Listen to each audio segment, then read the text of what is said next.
this is the 40th lecture of the course, MTH 204A for section B. Recall that in the last lecture we were talking about the dimension theorem, which is also known in the literature as the Frobenius divisibility theorem. So the statement of the theorem is, so as usual, G be a finite group and V rho irreducible finite dimensional representation of G over C. Okay. Then the theorem says dimension of V divides order of G.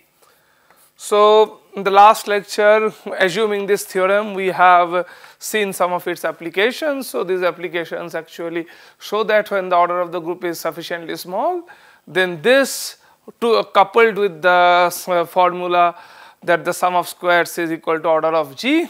So that indeed in some cases yields us exactly all the irreducible, exactly all possible dimension of the irreducible representations. Okay. So in this lecture first we prove this theorem. So the proof in order to get into this proof we have to prepare ourselves. So the proof depends upon several observations. One observation, the first observation that we want to make is the following. So let X be in G and consider the conjugacy class of X. So this is of course the finite subset. So let me denote this by G1 up to, let us say, GL. Okay, G1 up to GL. So like one of these GIs must be X. Now what you do is we consider this operator rho GL. So this is an operator from V to V. It's easy to see that this operator is G invariant. Why? So for any small g belonging to capital G, so how do you show that some operator is G invariant? So basically rho G inverse this rho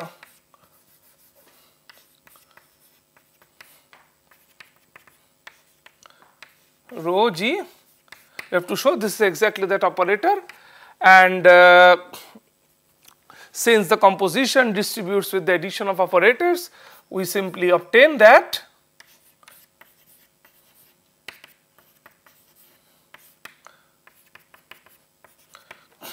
since this is the conjugate, so this is itself a conjugacy class. So therefore, if we conjugate this conjugacy class by a group element G, what we will get is this class itself, right? Because it's a orbit under the it's a orbit under the action of G on itself by conjugation. So this is quite clear, and like this is very obvious that since it's a conjugacy class, the conjugation is going to be this. So therefore this is what you obtain. And what about these elements Gi? So what about this? What are these elements? So these elements are precisely all the elements of the conjugacy class itself, but perhaps they are appearing in a different order. So this is exactly same as rho Gi. Okay. So therefore this turns out to be a G invariant linear map from V to V. Now since V is irreducible, this has to be some scalar multiple of identity. So what's the scalar multiple? The scalar multiple happens to be trace divided by, so the trace of this side divided by dimension of V. So this is 1 by dimension of V. So dimension V is also same as the okay. So we denote the character of this representation by rho. So okay, let me put it in this way. So this is dimension 1 by dimension V. times the trace of this. So that the trace is the character, and character is invariant on each conjugacy class. So therefore, it will be exactly same as number of elements in the conjugacy class times the value of the character at any point, right? And we have already chosen that this is like as we have said that this is the conjugacy class of X. So therefore, when we take the trace, all of these terms are equal to character, equal to the value of the character at the point X. So therefore, what we have is character times the number of elements in the conjugacy class. So this is same as by the Orbital stabilizer theorem. Okay. So basically rho is the character of, so chi is the character of rho. Therefore, what we obtain is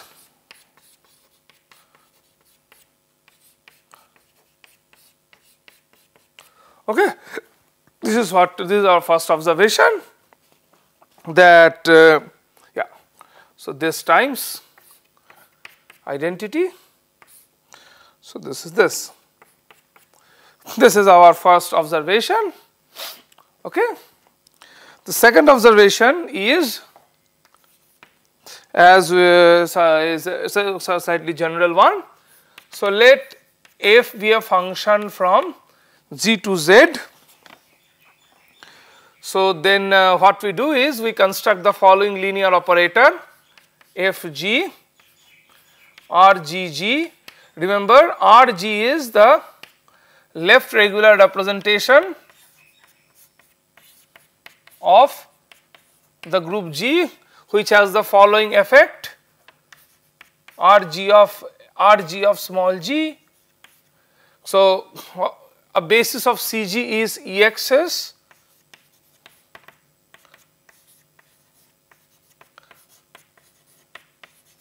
Okay. So this is a linear operator from Cg to Cg. Now observe that if we consider this basis, it does not matter which order, in which order these ex's are appearing. Yeah.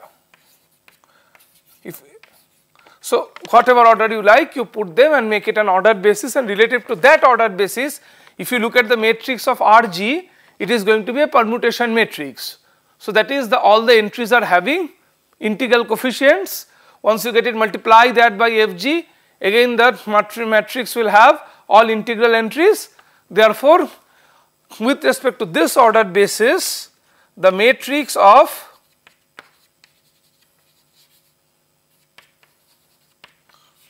the above operator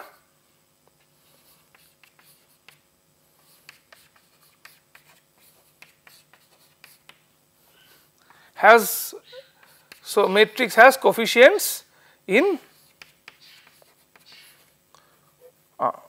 so this is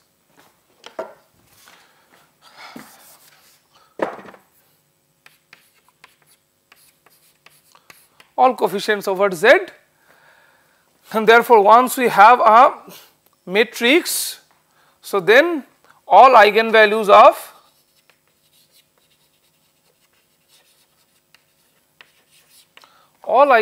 of this operator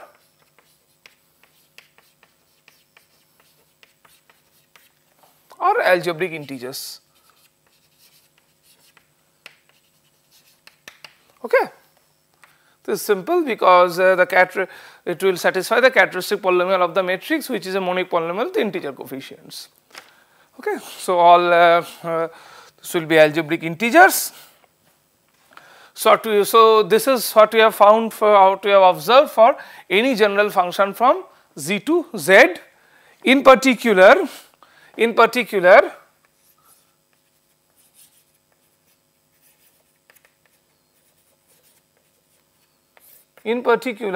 can take f to be the characteristic function of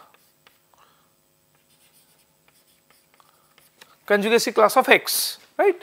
So that also takes values 0 and 1, and in that case the corresponding operator in this case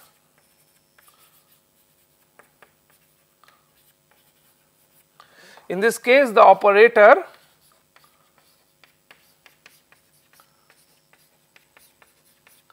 is nothing but, so when G is not belonging to the class of X, all those terms will simply vanish. So therefore in this situation what we have is Rg of, Rg of let us say y belongs to, okay, maybe we can put, yeah, so that is fine.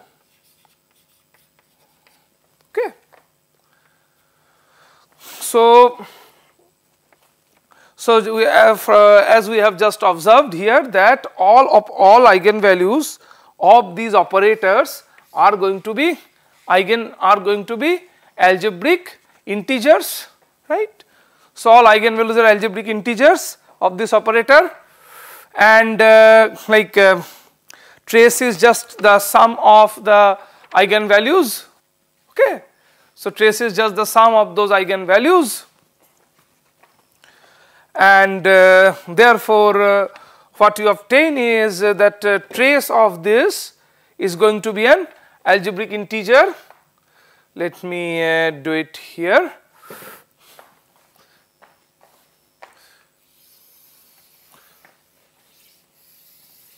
So I am switching it to here. So so given if for an operator, linear operator, we obtain that, it is a linear operator complex vector space, its all eigenvalues are algebraic integers, then the trace is the sum of the eigenvalues, therefore trace is again going to be an algebraic integer, okay.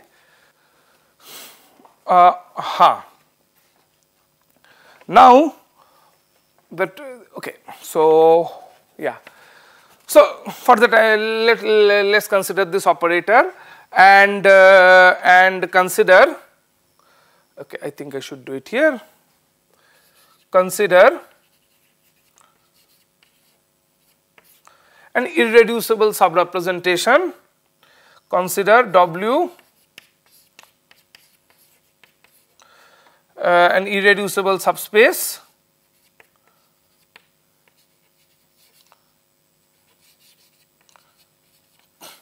This is an irreducible subspace. So when this is an irreducible subspace, the restriction of this, the restriction of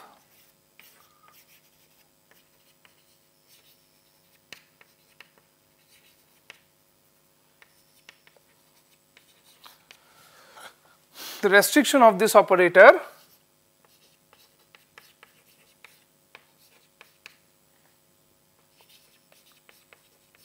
to W,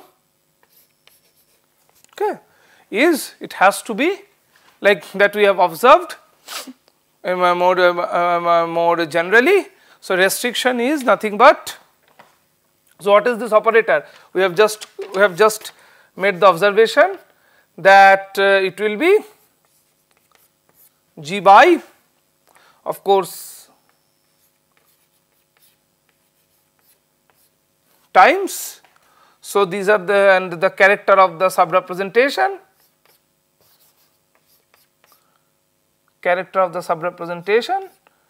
divided by, okay. So the chi is the character of the subrepresentation on W. So this is this. So this times identity, right? This operator is this, and this quantity is nothing but, so the claim is that it's easy to see that this is indeed an algebraic integer. The reason for that is, as I just said, that the trace of this operator is always an algebraic integer, right? So what is the trace of this operator? Yeah. So so this operator has all, okay, let me put it in this way, this operator has all eigenvalues algebraic integers, so is its restrictions, because the eigenvalues of the restriction is also, they are also the eigenvalues of the of the original operator. So therefore this restriction has all eigenvalues, the restriction has all eigenvalues, algebraic integers. Therefore the trace will be an algebraic integer, and from this we obtain that this is going to be an algebraic integer, okay, because because this operator on the restriction is just some scalar times w, this is just some scalar times identity, and from here it is clear that the trace of this operator will be dimension times I. Just a minute,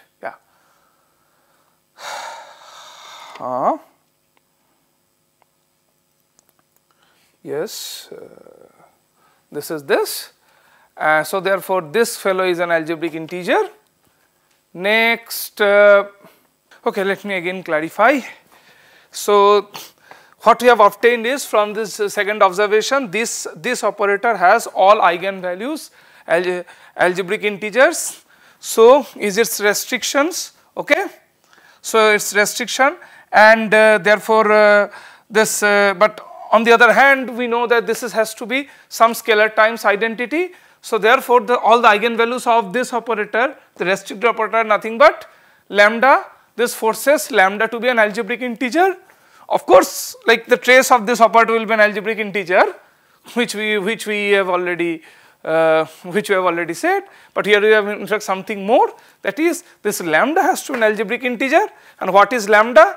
We have already computed, this is lambda in this case. So this guy is going to be an algebraic integer.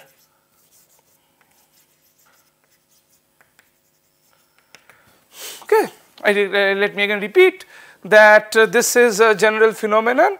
So in particular when we choose f to be this, then what we obtain as all eigenvalues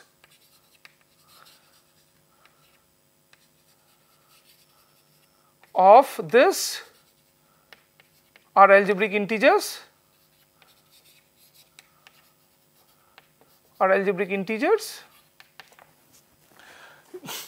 When we restrict that to a subspace, the same thing holds as well, because the restricted operators, their eigenvalues are the eigenvalues of the original operators. So all the eigenvalues of this operator are algebraic integers. On the other hand, we know this operator has to be some scalar times identity. Therefore this scalar has to be an algebraic integer, because this is the only eigenvalue. So all eigenvalues are equal to this scalar, and we have already computed the scalar. This is this. So this is an algebraic integers. Of course, like since this is an algebraic integer, the trace of this matrix which is lambda times, which is this times chi1 is all, of course is all, that also going to be an algebraic integer. But the main point is here, this quantity is, when divided by chi1, this quantity is an algebraic integer, and chi is the character of the reducible sub-representation. So I should write chi is the character of the sub-representation on W. Sub-representation on W. Okay, all right. Now what do we obtain out of this? What we see is that if we so we start with any x. So what is the scenario? That we start with any x, and for this x I consider this operator, and when I restrict that operator to some irreducible subspace, that then we get this quantity an algebraic integer. So the point is, this is an algebraic integer for every x and every irreducible subrepresentation of this left regular representation. Next we use the fact that every irreducible representation of G occurs in the left regular representation. So therefore, like restricting this operator to various irreducible subspaces, we get this quantity an algebraic integer for every irreducible character chi.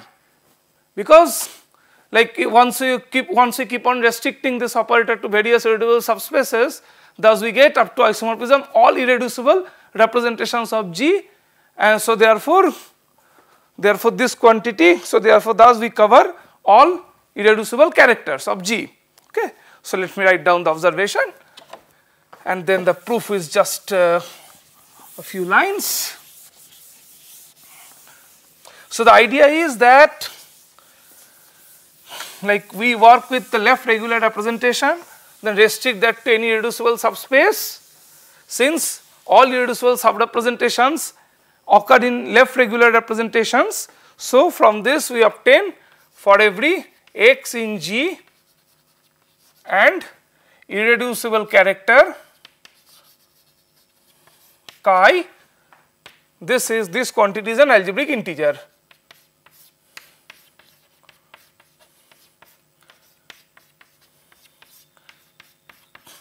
Again let me try to explain that whatever irreducible character chi you take, the corresponding representation of irreducible representation will be isomorphic to some irreducible subrepresentation of the left regular representation. Therefore, once we restrict the operator on that subspace, okay, on that subspace where the corresponding subrepresentation is isomorphic to the chosen irreducible representation of G, there if once we do that, then what we obtain is as the eigenvalue this exactly this object, right. So this is an algebraic integer. This is an algebraic integer that implies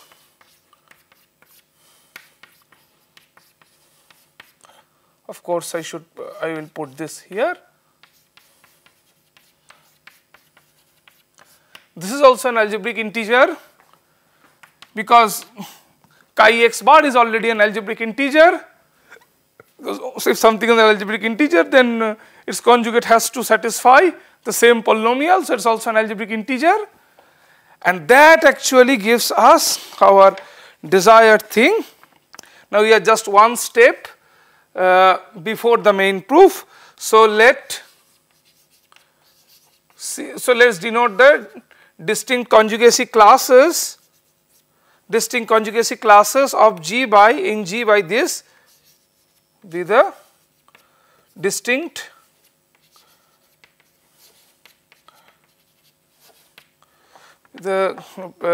conjugacy classes,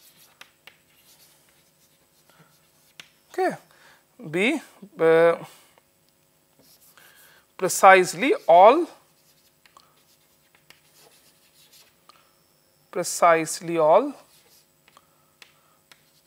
distinct conjugacy classes, and we also assume that from each Ci we choose a representative fix, okay. Once it is there, so what do we do is okay, yeah, so now as expected, okay, I think here I should have here maybe I should have used a different notation because already I have used chi for the representation of rho. So maybe here I should use the psi.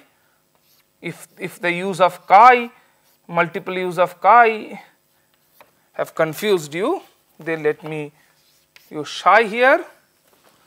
So, but however, then once we make this observation, here it is fine because because these psi's are going to be like restricting this to several irreducible subspaces W. These psi's they are going to be all irreducible characters. Okay. So since chi, now let's get back to chi. Okay. So this observation is fine. This is what we have seen always. So for the chi, we recall that it is actually the inner product of chi with itself is 1, and this quantity is nothing but this quantity is nothing but chi x prime, and since the character is, since this chi is conjugate on all these CI's, so basically thus what we obtain is, so we can break this sum over, so okay, let me put it in this way, I from 1 up to k, we can do this, x belongs to Ci, chi x prime, right, because they form a partition of G. Now what is this object? So here you see that chi here this each term in the summand they are the same, right. So in this sum any two summands will be equal, and in fact what is that? This is simply like, so this is, so this sum is easily seen to be the following. So since all the terms are the same, and we have all, and that will be equal to the correspond the value at that representative. So this is exactly same as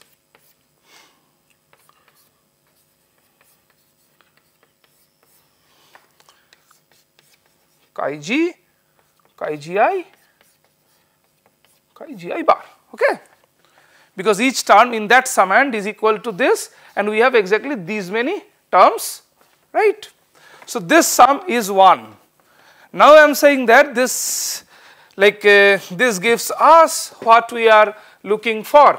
So what are we supposed to do? We are supposed to prove that order of G divided by this dimension V is the value of the character at the point at identity. So here I have missed one term, okay.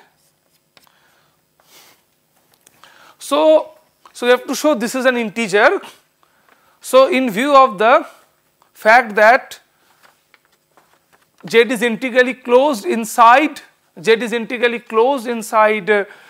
Q, in fact that holds for any integral domain, that if I take an integral domain, then yeah, so if I take an integral domain that is closed in its I think not integral domain, I need to further assume that there is an UFD, yeah. So any UFD is integrally closed inside its algebraic, inside its field of fractions.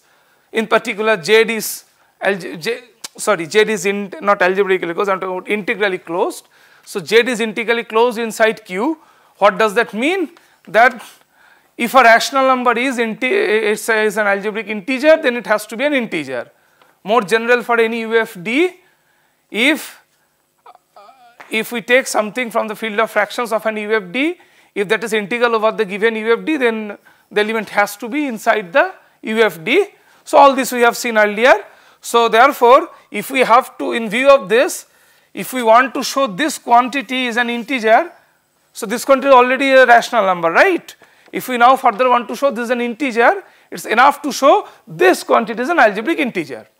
So try to, this idea we have also used before, that whenever we are supposed to show something which appears to be a rational number, so something is an integer, whenever we want to show some rational number as an integer, so a way of showing that is as follows, that we will try to show that rational number is in fact an algebraic integer, okay.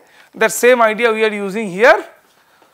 So what we do here is, so in one hand I have, so we multiply both sides by order of G and divide by chi of 1, that shows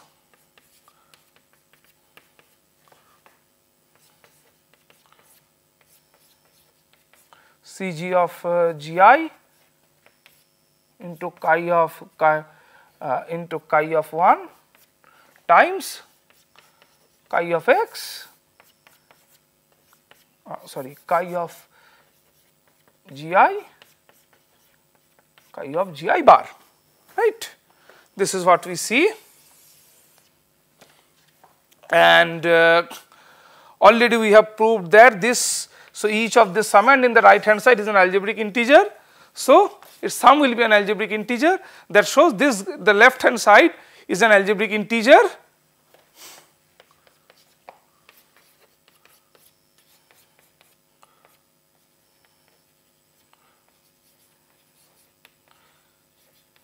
And thus we are done. Okay. So let me again try to emphasize the technique. So whenever a rational number is given to us and we want to show that this is an integer, a technique of showing that, of course, when all the elementary techniques are seem to be not working, we don't have a natural way of like we don't have an immediate way of way to see that it's a rational number, it's an integer. Then in that situation, another technique of showing that's an integer could be the following. That is, if somehow we can show that that rational number is an algebraic integer, then it will be an integer. So this is, as I said, one of the common techniques that we have we have already also seen instances where this technique has been used. So this is I would say a very important application of that a very important application of that technique. Okay. So yeah, so the fact, so basically what we have done is using the orthogonality relations, we have this. Now since characters are constant on conjugacy classes, so therefore we break this sum over distinct conjugacy classes, and on the conjugacy class of GI, the sum will be nothing but this, because all the terms are equal to this and we have exactly these many terms. So therefore we have 1 equal to this fellow, and the quantity which we want to work with is this. So therefore this shows order of G by chi1 is this quantity, which is already seen to be an algebraic integer. Okay. This proves the dimension theorem, or which is equivalently known as the Frobenius divisibility theorem. Okay, now we will move to something else which is also very important. It's called Burnsides theorem. So as I have already said, the study of groups does not complete unless you study the study of groups does not complete unless you study their characters and representations. So what I have just said, the following is going to be I would say a very standard, in fact, and somewhat ideal example of that. So this will show how powerful are these representation theoretic techniques.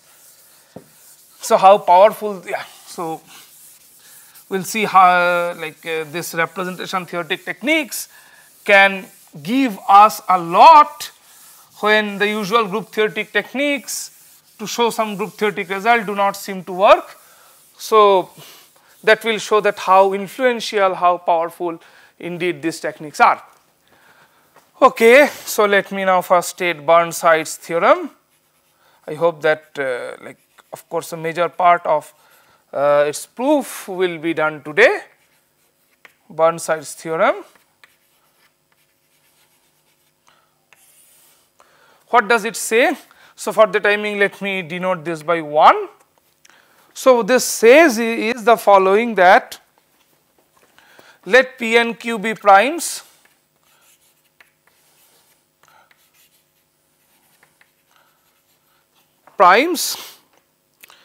and A and B are non-negative integers, with further condition that A plus B will be at least 2. Okay.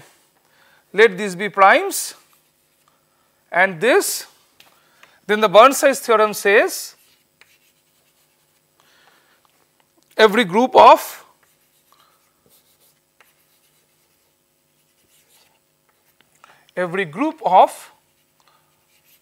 order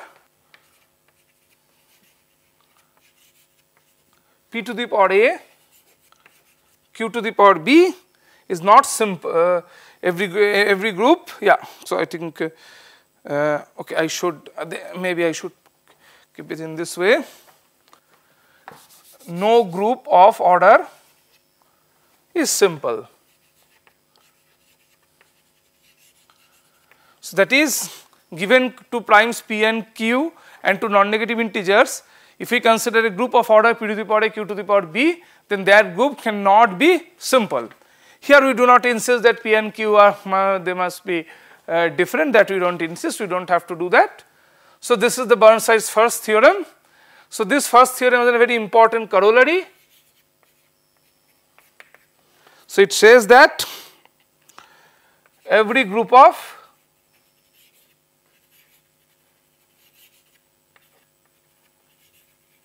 order p to the power a, q to the power b is solvable.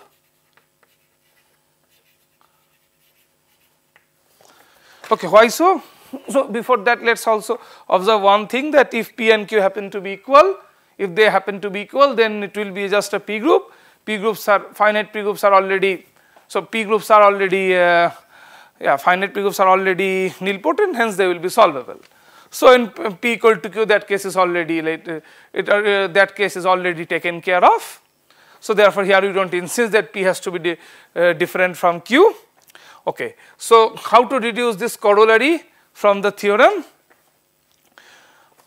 So let me give you a quick argument. This one implies the corollary. So it is by induction. Okay. So it says that the group cannot be simple, so therefore there will be an intermediate subgroup H of G. So G is a group of order p to the power q, p to the power a and q to the power b, right? G is like this. So of course this trivial situations are there when, let us say, so here I do not have the assumption that a plus b has to be 2. So if a plus b is less than 2, then that means it will be just a p group. So that is already taken care of. So when a and b, one of them is sufficiently large, in that case we apply this the first theorem. So that will imply that there is a intermediate subgroup, intermediate normal subgroup of G, right? And then therefore G modulo H, this is non-trivial and having order strictly less than that of G, and order of this is also be of this form, and similarly for H. So both are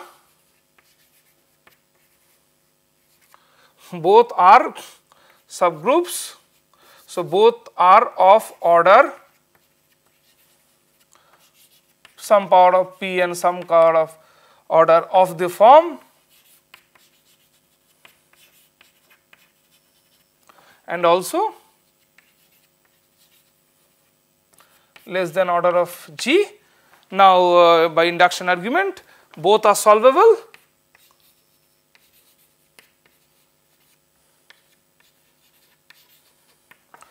Implies G is solvable. Okay. So this is already we have proved when we discussed properties of solvable groups, that if the quotient and the subgroup both are solvable for a normal subgroup, then the group has to be solvable. Okay, so it's quite clear that how one implies corollary. Let me again say that. So if a and b, both a and b are very small, namely a plus b is 1, then the group will be just a finite p group. So for some prime p, here I mean the group will have either order here. So the group will either order p or q. There is going to be a cyclic group, hence a solvability is obvious. When this one of them is sufficiently large, then we apply this theorem. And I mean to get two further groups which are all having order of this form, but strictly less than that of G.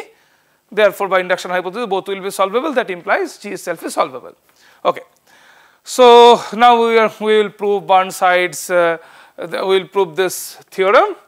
So so we will prove this theorem. So we are going to see now that this theorem, this first theorem actually follows from another theorem of Burnside, which we will be proving proving in the rest of this lecture. So what is that theorem? The second theorem. So try to understand. So Burnside's first theorem implies this corollary. So therefore, thus you see you indeed. So for any prime p, q, and in positive non-negative integers a and b, this is a solvable. So that thus you see you indeed obtain a lot of finite solvable groups. It actually gives you a very large class of solvable groups. Okay. So the previously some examples of solvable groups you know. Now with that of course what solvable groups have you seen so far? Of course, the cyclic group, abelian group, nilpotent groups, and beyond nilpotent groups you actually do not know whether you have sufficiently many solvable groups, or beyond nilpotent groups you don't know enough solvable groups. So this theorem actually indeed provides you with a lot of examples, okay, and there is no need that these groups will be nilpotent. In fact, you can see that they are not going to be. In fact, you will see that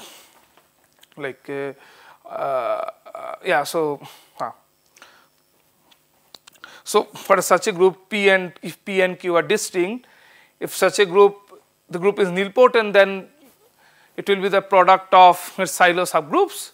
So it will be the direct product of two direct product of a P group and a Q group. So if it is not of the form, if the group is nilpotent, let me again try to clarify. If such a group is nilpotent, then it has to be the direct product of the Sylow subgroups. The Sylow P subgroup will have order this, Sylow Q subgroup will have order this. So it will be the direct product of a group of order P to the power A and a group of order Q to the power B, if the given group is nilpotent. So if the group is not of this form, that is the direct product of a P group and a Q group, then certainly it is going to be solvable but not nilpotent. This is what is guaranteed by this corollary. So the upshot is that this corollary of Burnside's theorem indeed gives you a lot of a large class of solvable groups which need not be nilpotent, and in fact the description is very clear. So if you take any two primes and raise them to any whatever power you like, of course you are going to always any group of that order must be solvable. So it gives you a very I would say a very concrete and large class of concrete means by means of the description. So very concrete and very large class of solvable groups. Okay. So one implies this corollary, then we are now we are supposed to prove this first theorem. Now I am saying that the first theorem follows from another theorem of Burnside, which we will state now. So what is that theorem? It just says that if a finite group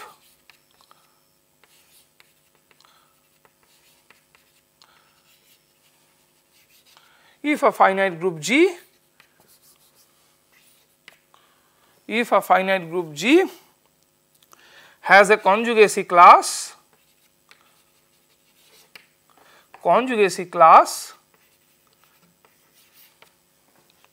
of size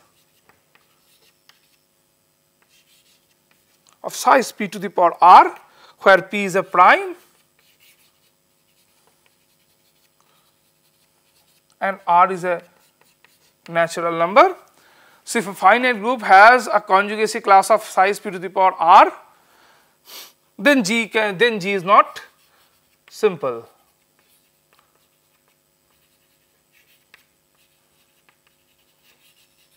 Okay.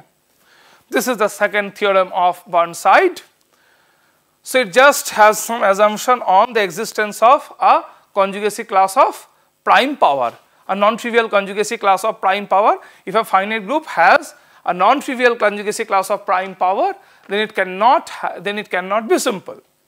Okay. So let me now show that why 2 implies 1. So once we show 2 implies 1, then we devote ourselves to the proof of 2. So let me prove. So while proving 2 implies 1, let me do away with some trivial cases, A equal to 0 or B equal to 0. If this happens, then then that means the group becomes, the group is going to have order either p to the power A or q to the power B.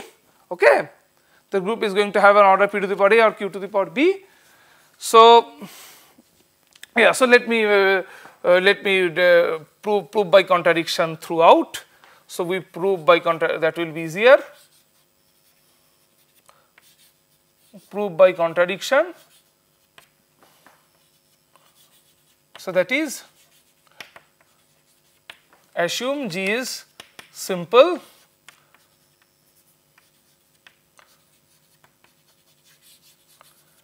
then we divide that into 2 cases, that is better. So case 1, A equal to 0 or B equal to 0. So we look at the center of G. So if A equal to 0 or B equal to 0, then the group has either order p to the power, let us say, in this case the group will have order q to the power B, and in this case it will have order p to the power A, and of course in that case alone B and in this case of course B is at least 2, here also A is at least 2. Okay. So if A equal to 0, then this is what we are going to see. If B is equal to 0, this is what we are going to have. So in both the cases, the group becomes a P group which is not of some prime order. The order is some power of prime, but not of prime order. Okay. So yeah. So since if A equal to 0, B equal to 0, G becomes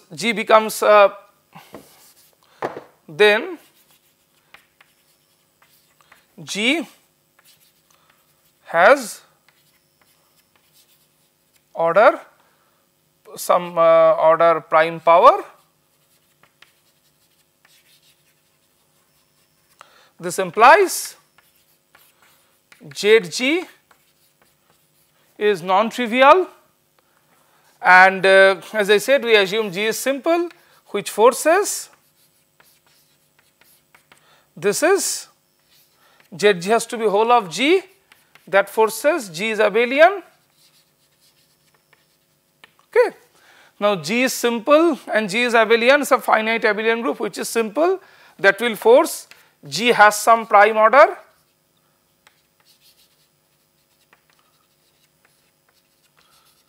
Okay.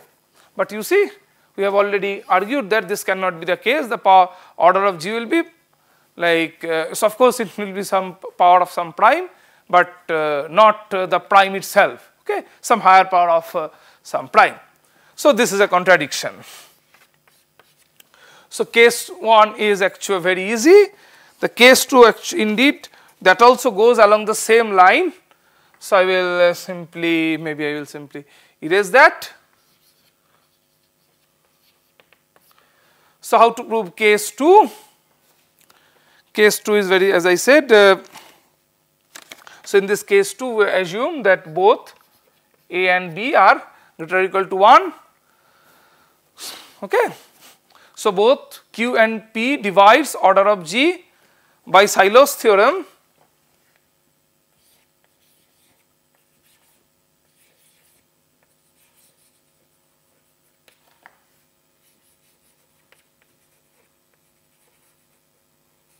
By Sylow's theorem, we can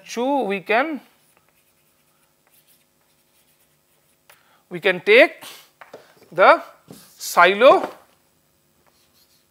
we can take the subgroup. So we consider the Sylow Q subgroup corresponding to this Q of G. We can take the subgroup Q of G having order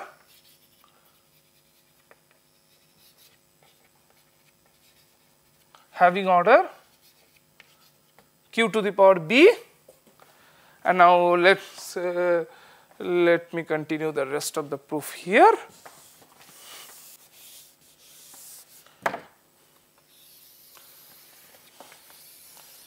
Okay. So therefore Q is a P group, right? Q is a P group. So therefore ZQ is non-trivial. Let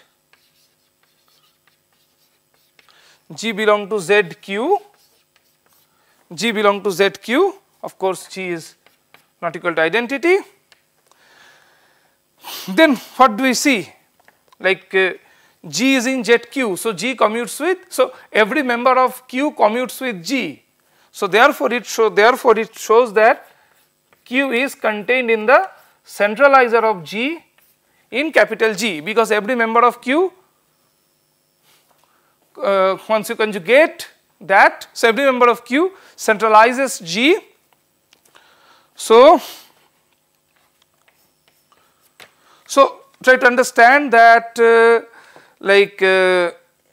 conjugacy class, the conjugate, so yeah, so the centralizer has centralizer of G in G has order at least Q to the power B. So therefore this shows conjugacy class of this G inside capital G, okay,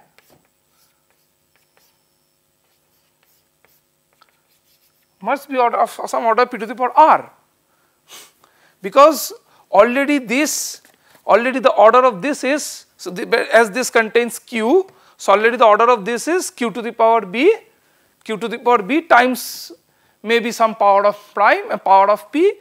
So therefore this is what we are going to have, right? And now the argument is almost done. If this R is positive, then we use the previous theorem. So if R is positive,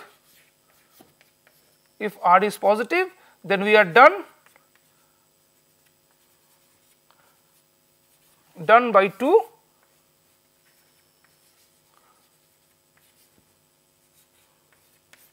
We are done by 2. That means we obtain.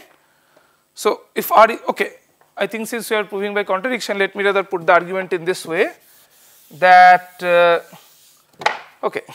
So since we are proving by contradiction, let me put the argument in this way, that here R cannot be greater than equal to 1, because R is greater or equal to 1, that will imply group is simple.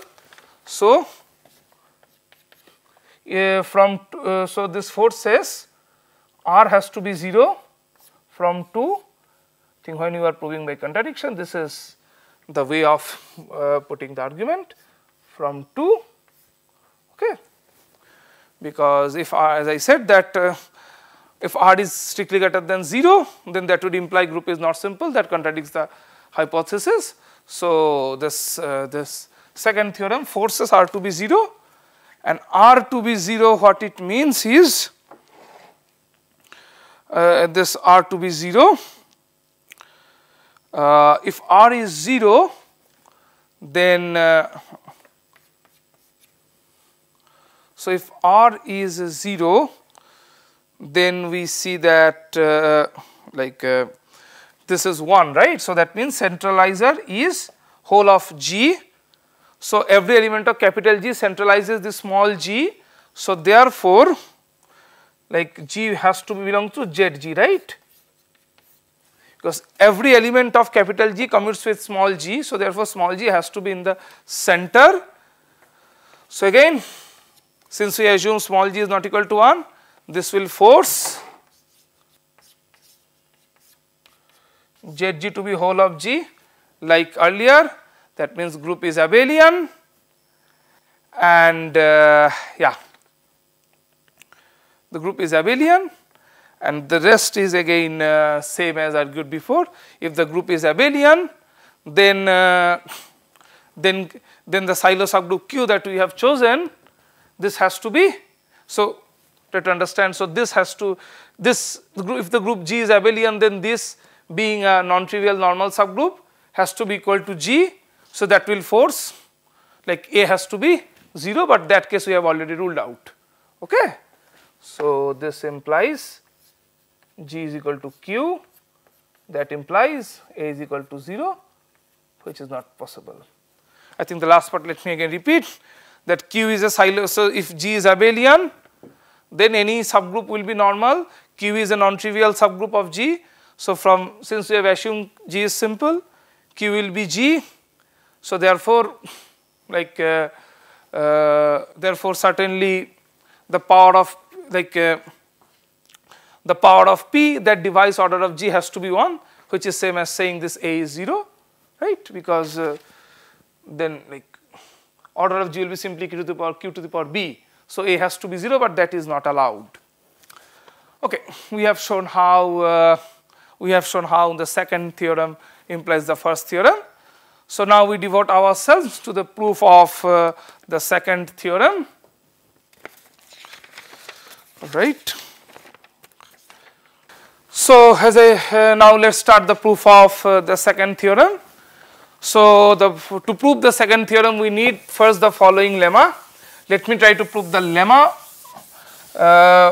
Let me try to finish the proof of the lemma in this lecture. If maybe after that I won't have any time at all. So if the next lecture we will finally prove the second theorem. So here let me first try to finish the proof of the lemma that we need. So lemma, it says that let this be a character. So character means here as we have already said that we assume the representation is already over C, character of a complex representation, but we are not insisting that this is a irreducible complex representation of a finite group G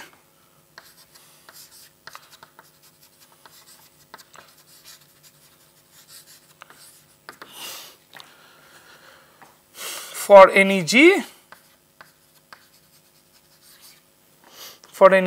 in capital G, the following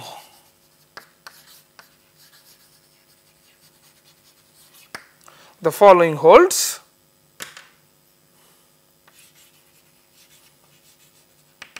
What are the things?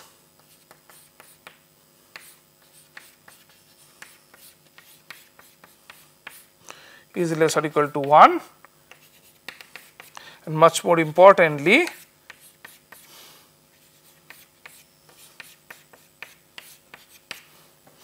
then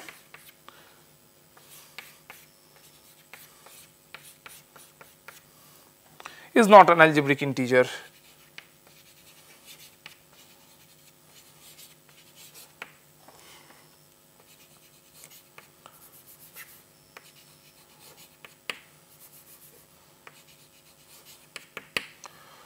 Okay.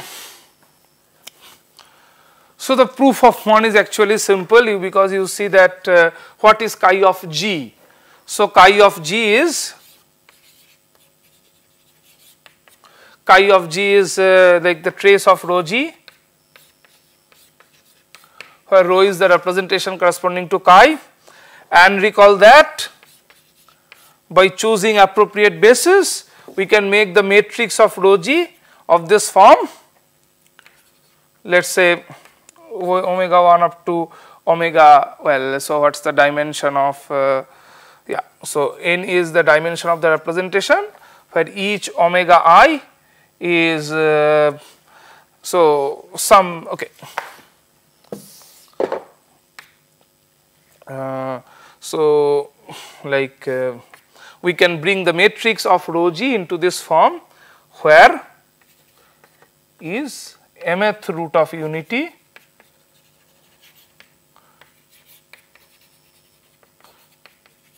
okay. So m fixed. So this m does not depend upon the vary with I. So like given rho G, so it's a finite dimensional representation, we obtain an m such that with respect to we obtain an given finite dimensional representation, we obtain a natural number m and a basis of and a basis of the vector space such that the matrix of rho g relative to that basis will be a diagonal matrix where all diagonal entries will be some mth root of unity. This observation we have made several times earlier as well. So therefore, chi of g thus, in fact while proving chi g is an algebraic integer, we have made this observation. So this is omega 1 up to omega n. Well, here n is the dimension of the representation, which is same as this. Now we use triangle inequality. Less or equals to, since all these omega i's they lie in the circle being some root of unity. So their absolute values are 1. So this is n, which is same as chi 1. That gives you part 1. That gives you the first statement. Okay. So it's simply like playing with, writing what writing what chi g is in terms of the eigenvalues, and then use triangle inequality. Part 2 is not difficult, but the argument is slightly non-trivial. The argument is slightly non-trivial. So let me denote this by alpha. Okay, this quantity by alpha. So by definition, alpha of course non-zero and mod alpha is less than 1. We want to show alpha is not an algebraic integer. So assume contrary.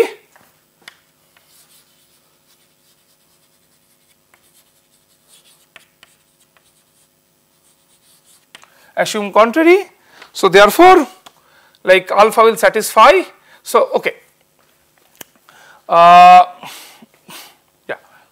So alpha e. So that is, we assume that alpha is an algebraic integer.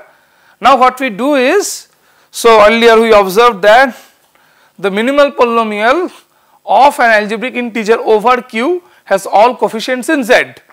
This is what we have proved when we discussed some topics in field theory, that like if something is an algebraic integer, if alpha is an algebraic integer, not only it will be an algebraic number, also its minimal polynomial will have all coefficients in Z. This is what we prove, like we obtain as some consequence of Gauss lemma or some result that we have proved for general UFD. So let these be the minimal polynomial of alpha.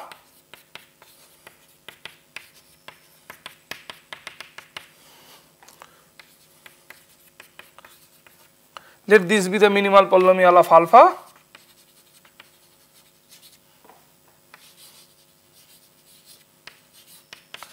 Here over Q, this implies each AI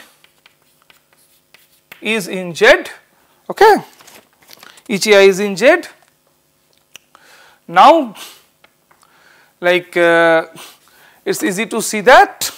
So alpha, so observe that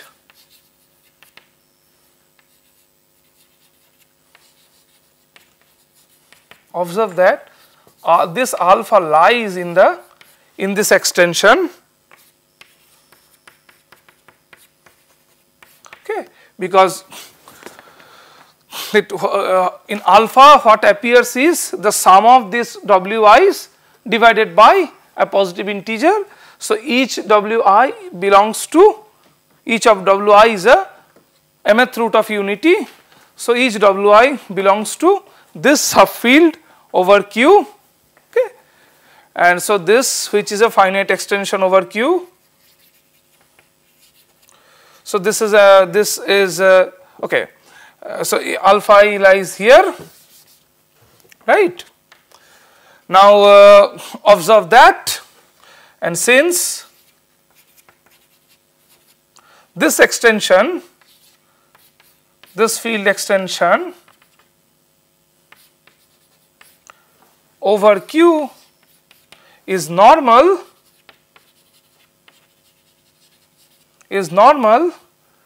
therefore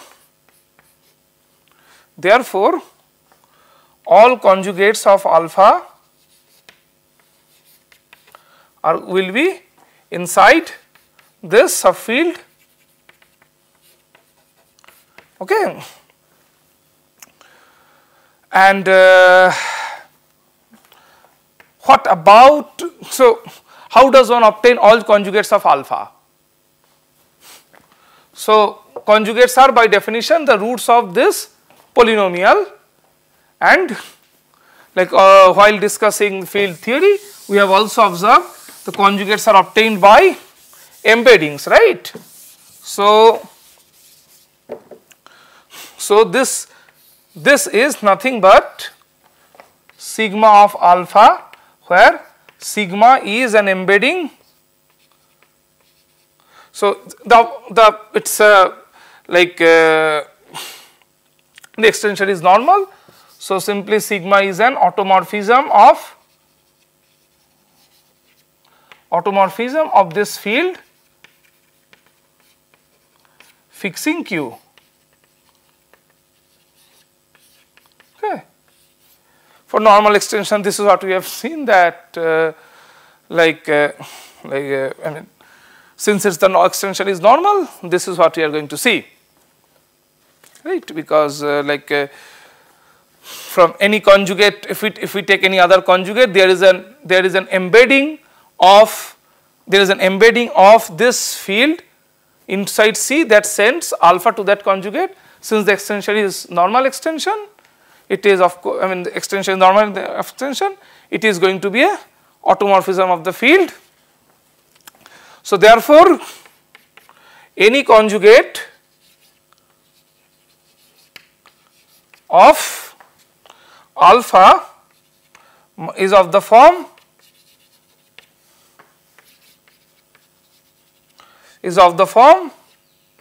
W1 W n modulo this where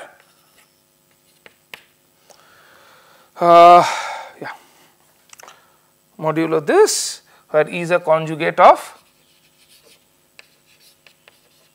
Wi. Okay.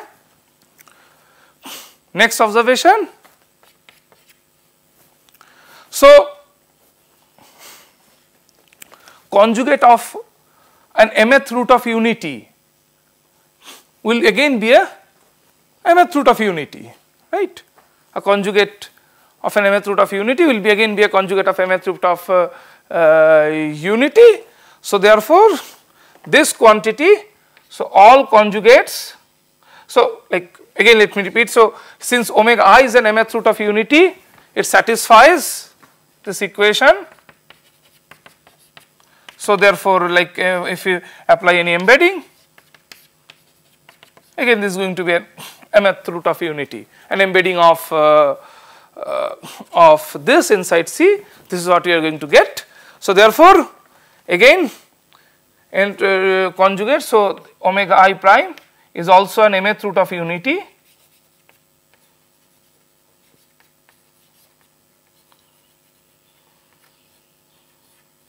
Okay. So since all these are again mth roots of unity, so therefore this quantity will have again absolute value less or equal to 1. So all conjugates of alpha have absolute value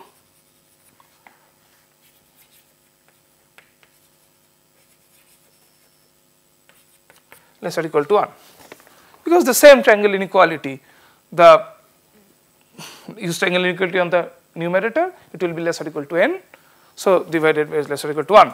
Okay.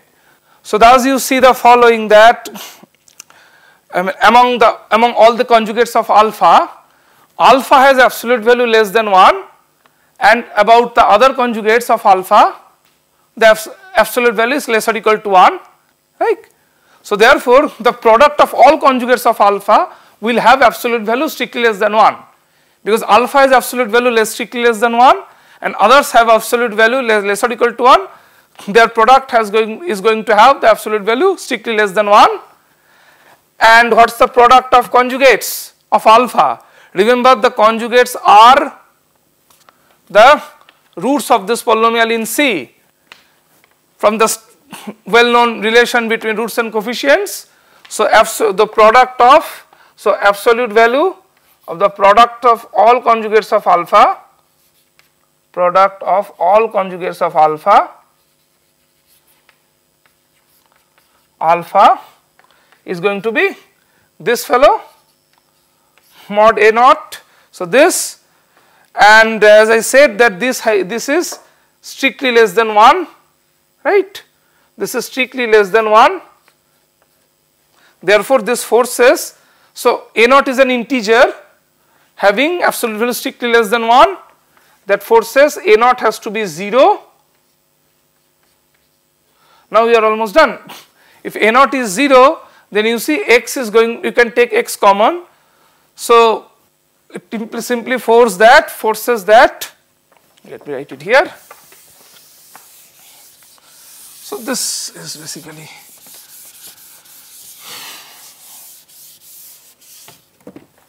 so since A naught is 0, so it's an irreducible polynomial because minimal polynomial over Q is an irreducible polynomial whose constant term is 0. If an irreducible polynomial has constant term 0, then the polynomial has to be x itself. Otherwise, like you can take, you can take x common, that is x becomes a factor.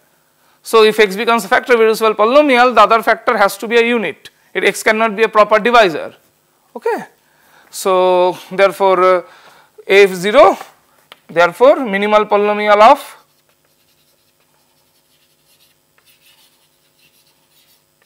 of alpha is x, and that means alpha is 0, which is of course a contradiction because alpha is assumed to be non-zero.